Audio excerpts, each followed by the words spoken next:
I'm here with Gaijin Goombah. Welcome to ConBravo. Hey there. So, for anyone who might not be familiar with your work, because, well, you're usually behind the camera, why don't you let people know who you are and what you do? Well, my tagline is bringing culture to gaming. That's kind of what I try to do.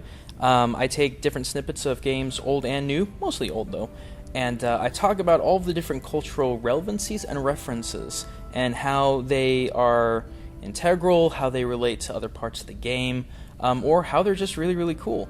I use online characters of myself, my wife, some other of my friends, and it's just, I have much more fun through a big air quotes animated medium. So that's just what I enjoy. Well, there must be also a lot more freedom with having an animated avatar as your spokesperson. Oh heavens, yes. I can do anything. Like I am not limited by time, space, or green screens. If I want my character to suddenly become the Hulk and explode, problem solved.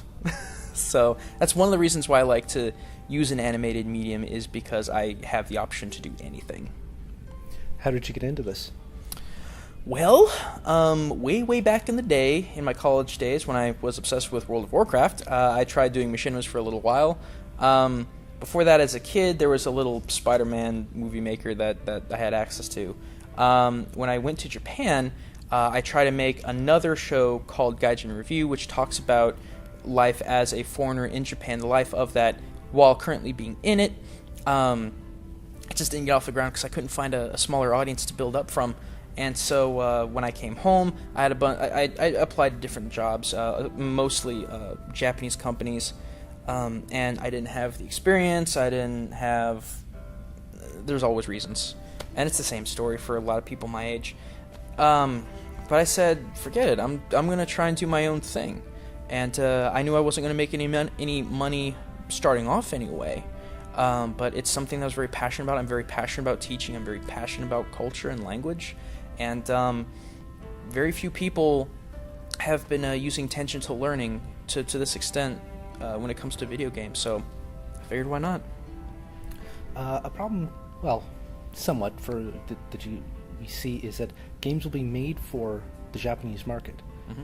And the North American companies won't port them over. And a lot of times they'll say that it's cultural. Do you think that's a viable excuse, or? It can be, because it also depends on the target audience. The very first episode that I put out was talking about kind of a weird thing that we have, at least when it comes to the U.S., where we're very much okay with violence, very not okay when it comes to anything sexual, and Japan is kind of a flip-flop of that. And my case in point was Galgun, which was basically you running around shooting girls that were trying to get your attention and mob you with like tranquilizers that I can't put it any other way. Within the context of Japan, their lifestyle, what they go through in adulthood, it makes sense to me why that is the way it is, because we're talking high school girls. But the majority of the U.S. would not. I like to think that sometimes there would be people like Keiji Inafune is a good example. He always talks about this is going to be a Japanese game in terms of the difficulty and the platforming when it comes to Mighty Number 9. And some developers, I think, bank on the notion that it is foreign or Japanese or whatever, and that would help them make sales. But from what I know about the localization industry, there are so many things. It's such a daunting task to localize one game to another, and then if it's going to be too much, if it's going to take too many resources, too much money, they just don't do it.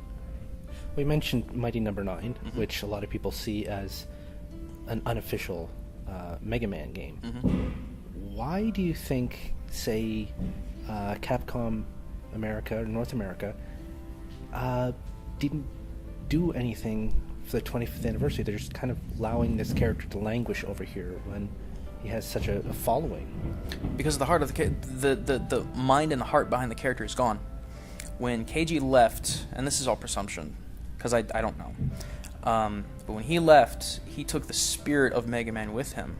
You can't replicate what that man puts together. Like I've actually had the honor of meeting and talking to him directly without the need of a translator, and he has a plan. He knows what he's doing.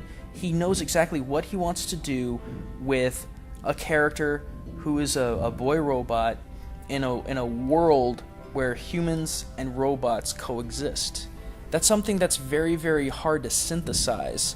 Especially if you're not familiar with the work, or there's either that, or there's all this social pressure, such as, since Keiji didn't make it, no one else can live up to it. I mean, there's that immediate doubt. If anyone else made a Mega Man game, is it going to live up to Mr. Inafune?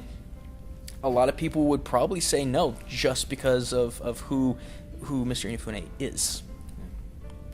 Well, kind of going a little more personal. Mm-hmm. What is your earliest video game memory? My earliest video game memory, I believe I was 6 at the time, and I was playing the original Super Mario Brothers, and I was really, really excited because I got really far in the game. I was at I was at World 5 Stage 3, I think, and my dad walked in, and my dad had to work really, really hard when I was a kid.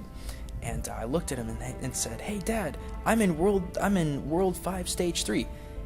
And not in a terrifying way, but it startled him because I was 6 and I could understand those kinds of concepts.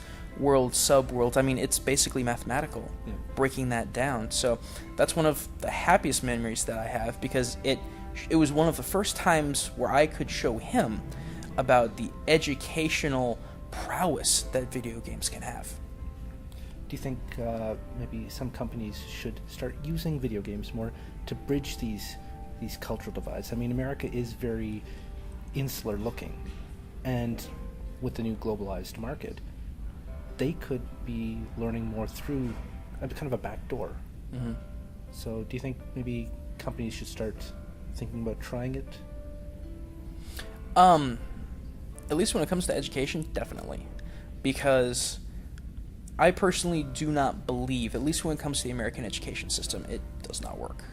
It's one of the reasons why I haven't gone back to get a teaching degree, to get into public education, etc., etc. Because I've had other teachers say, "You've got such a passion for it." It's not. I don't want to work in a system that doesn't work. And the opportunities that are present through things like through mediums like video games. It doesn't even have to just be video games, but when you take a risk to try and make something wonderful happen, especially when it comes to education, the rewards reaped are enormous. I think by the popularity of the Game Theorist channel alone proves that. So whenever people can put aside, this is the way things are done, and start thinking about how can we make things better, and stop thinking about the old ways, then we can progress as a society. Is there anything you'd like to promote, or any shout-outs you'd like to give before we conclude? I'll just say, if you're not familiar with us, me, MatPat, Ronnie, Drake, we do game exchange and game exchange culture shock, game theory, digressing and side questing, although we poke Ronnie because he hasn't made one in a while, and then crossover. So if you like learning through video games of all different manner of subjects, that's where you need to be. Well, thank you very much, and hope you enjoy the rest of your weekend. Thank you.